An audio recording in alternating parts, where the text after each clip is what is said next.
সবাইকে স্বাগতম আজকের ভিডিও টিউটোরিয়ালে। আজকে আমি দেখাবো এসকিউএল কমান্ডের মাধ্যমে আপনারা কি করতে পারেন এবং সেটা অন্য কোনো সফটওয়্যার ব্যতীত শুধুমাত্র কমান্ড প্রম্পটের সাহায্যে। ঠিক আছে, তো এসকিউএল কমান্ডের জন্য আমাদের যেটা লাগবে সেটা হচ্ছে যে একটা সফটওয়্যার লাগবে, সেটার নাম হচ্ছে জ্যাম্প। তো এখানে আমরা যদি যাই এবং জ্যাম্প নিয়ে সার্চ দেই, তো দেখেন জ্যাম্প দিয়ে সার্চ দেওয়ার সাথে সাথে আমাদের প্রথম যে ভিডিও লিঙ্ক লিঙ্কটা আসবে, প্রথম যে লিঙ্কটা শো করবে ওয়েব লিঙ্কটা, এখানে ক্লিক করবেন। তো এখানে আছে তিনটা ক্যাটাগরির অপারেটিং সিস্টেমের জন্য, উইন্ডোজের জন্য আছে, লিনাক্সের জন্য আছে, আর আছে অ্যাপেল ম্যাক ওএস এর জন্য। তো আপনি উইন্ডোজের জন্য করবেন, আপনার যে অপারেটিং সিস্টেম সেটার জন্য। আমার উইন্ডোজ ইউজ করি, তো উইন্ডোজ। তো এখানে ডাইরেক্টরি সেট করে সেভ বাটনে ক্লিক করে দেবেন, তাহলে আপনার ফাইল সেভ হতে শুরু করবে। তারপর ইনস্টল দেওয়ার পর আপনারা লোকাল ডিস্কতে যাবেন, দেখবেন যে সাকসেসফুলি ইনস্টল হলে আপনারা এরকম একটা জ্যাম্প নামে একটা ফোল্ডার আসবে। তো আমরা ডাইরেক্টরি দেখে নেই এসকিউএল এর পাথটা দেখার জন্য এই এসকিউএল এ ক্লিক করব, তারপর হচ্ছে বিনে ক্লিক করব। তো আমরা কোথা থেকে কোথা ক্লিক করছি, প্রথমে সি ড্রাইভে গেছি, তারপর জ্যাম্পে ক্লিক করছি, তারপর মাই এসকিউএল এ, তারপর বিনে ক্লিক করছি। তো এই পাথটা আমাদের পরবর্তীতে কাজে লাগবে, যার কারণে আমরা এটা দেখে নিলাম। তারপর আপনারা জ্যাম্প সফটওয়্যারটা চালু করবেন। জ্যাম্প সফটওয়্যারটা চালু করে এগুলো দুটোকে স্টার্ট করে দেবেন। এই দুটো যখন স্টার্ট হবে, অ্যাপাচি এবং মাইস্কুয়েল স্টার্ট হলে অ্যাপাচি এবং মাইস্কুয়েল এরকম সবুজ কালারে দেখাবে। তো আমি অলরেডি স্টার্ট করে রেখেছি। তারপর আপনারা যাবেন সিএমডি লিখে সার্চ দেবেন, তাহলে কমান্ড প্রম্পট আসবে।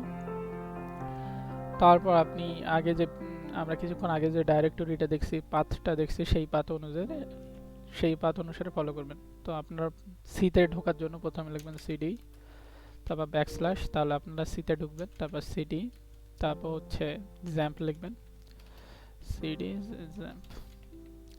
তারপর জ্যাম্পের ভিতরে প্রবেশ করার পর আপনারা আবার লিখবেন সিডি মাইএসকিউএল, তাহলে আপনার মাইএসকিউএলে প্রবেশ করবেন, তারপর সিডি বিনে প্রবেশ করবেন।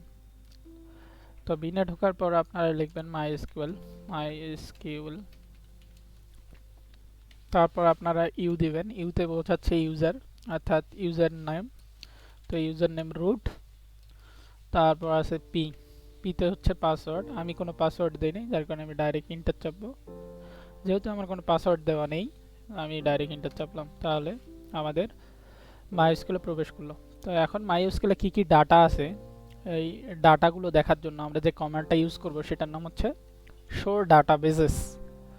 তো আমরা লিখি শো ডাটাবেসেস, তাহলে আপনার কি কি ডাটা আছে এই শো ডাটাবেসের মাধ্যমে আপনারা দেখতে পারবেন। অর্থাৎ যে কোনো এসকিউএল যখন আমরা ইনস্টল দিই, সেই এসকিউএলের সাথে কতিপয় ডাটাবেস তৈরিকৃতই থাকে প্রথম থেকে, সেই ডাটাবেসগুলো দেখার জন্য আমরা এই শো ডাটাবেস কমান্ডটা ব্যবহার করি। তো এখানে যদি আমি ইন্টার বাটনে চাপ দিই, তাহলে দেখবেন যে আমাদের ডাটাবেসগুলো দেখাচ্ছে।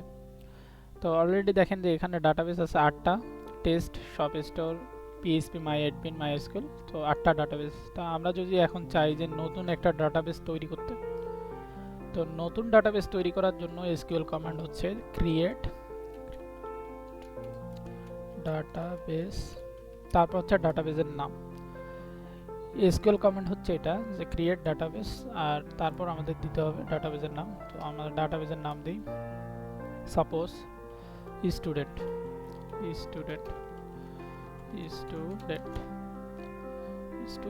আচ্ছা, তাহলে আমরা একটা ডাটাবেস ক্রিয়েট করে ফেলছি, 1 রো অ্যাফেক্টেড, 0 কোয়েরি।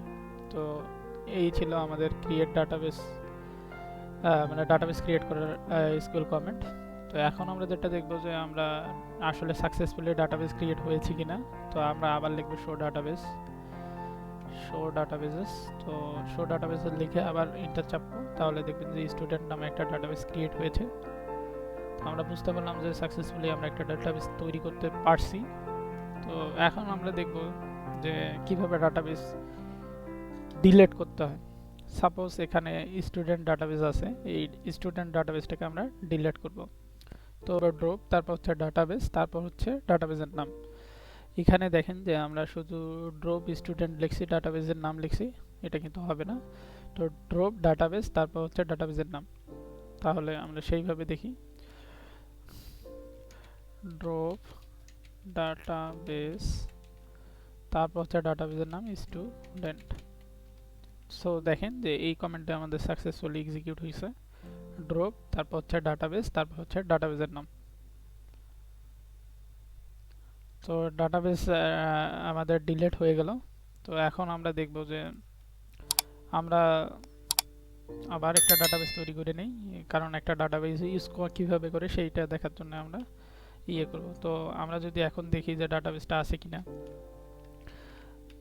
যে আমাদের যে ডাটাবেসটা আমরা অলরেডি ডিলিট করছি, স্টুডেন্ট টাইপের ডাটাবেস, মানে স্টুডেন্ট ডাটাবেস, এই যে স্টুডেন্ট ডাটাবেস ছিল আগে ডাটাবেসে, এখন আছে কিনা সেটা দেখার জন্য আমরা আরেকবার চাপিয়ে দেখেন যে আগে স্টুডেন্ট ডাটাবেস ছিল, এখন কিন্তু স্টুডেন্ট ডাটাবেসটা নাই, কারণ আমরা অলরেডি ডিলিট করে দিছি।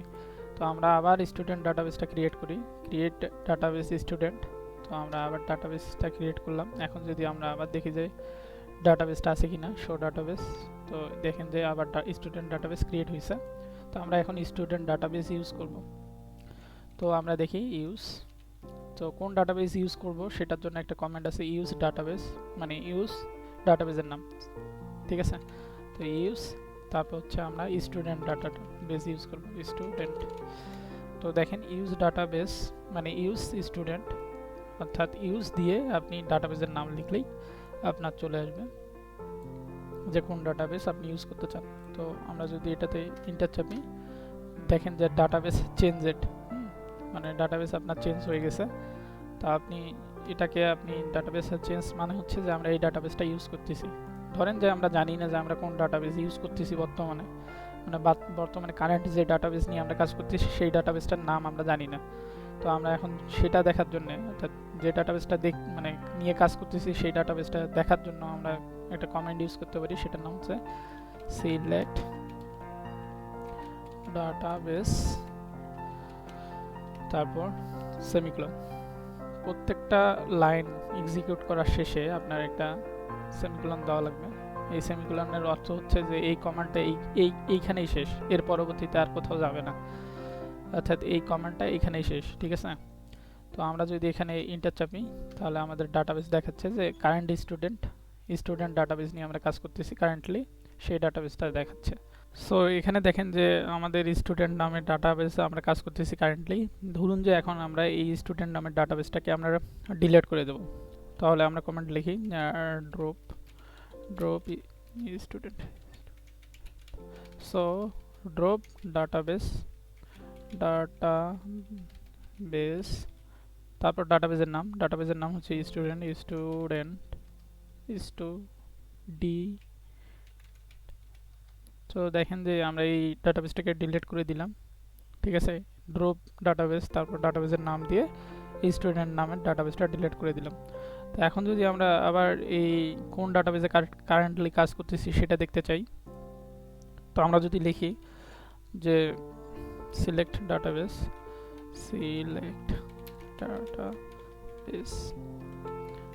তাহলে দেখেন যে নাল দেখাবে, কারণ হচ্ছে যে ডাটাবেস নিয়ে কাজ করতেছি সেই ডাটাবেস অলরেডি আমরা ডিলিট করে ফেলছি। এখানে আমরা ডিলিট করে ফেলছি, কাজ করতেছিলাম স্টুডেন্ট নিয়ে, আবার স্টুডেন্টটাকে ডিলিট করছি, তো যার কারণে এখন ওই ডাটাবেসটা আর নাই, যার কারণে নাল দেখাচ্ছে, ঠিক আছে।